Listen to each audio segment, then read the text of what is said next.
Hello, this is Sharon's Science blog, and I will have a series of videos where I will try to demystify research. And this is basically for students and early researchers because I found that a lot of undergraduate students and even some postgraduate students do struggle with research. They find it quite difficult. I'll be guiding you through everything that you need to know about research, from choosing a topic and finally to even publishing your work.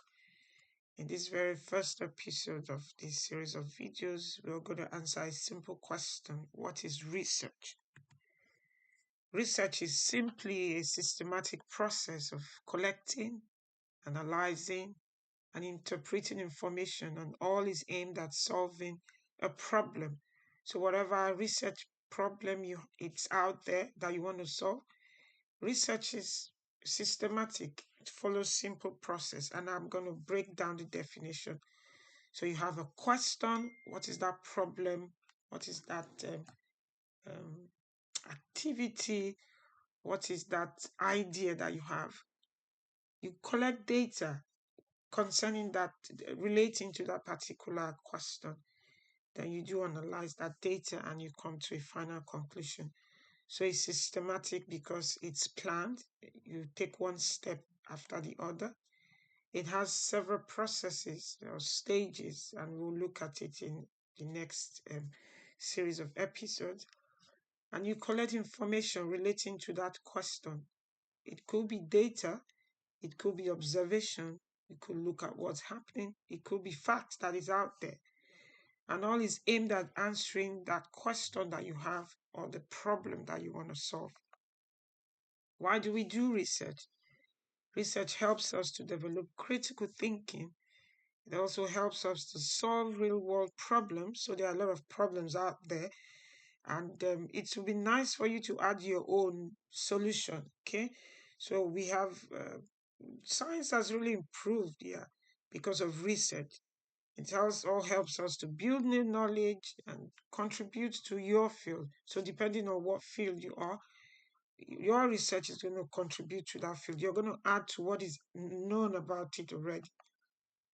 We have examples developing new vaccines. Remember when we had the COVID pandemic, and vaccines were developed. This was due to research. It could be improving classroom learning. You found out that there's an issue with your learning.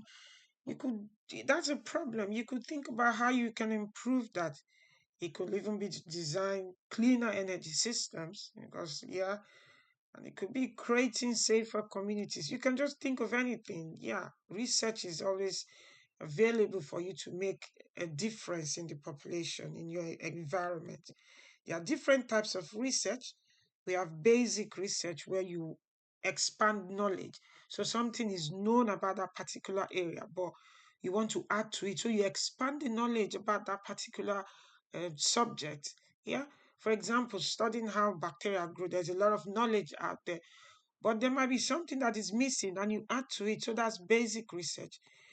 It could be applied research where you solve practical problems. So the problem is out there. We all know that this is a problem, but there's no solution. So you apply research to solve that problem.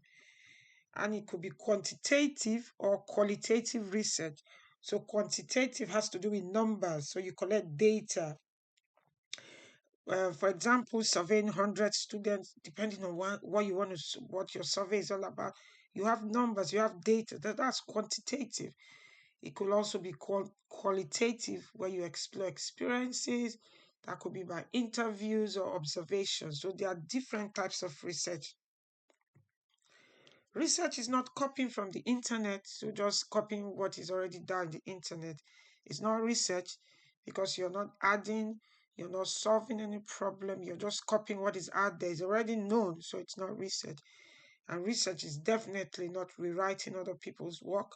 That's plagiarism. You've not added anything. Yeah, you're just copying, rewriting what someone has done already.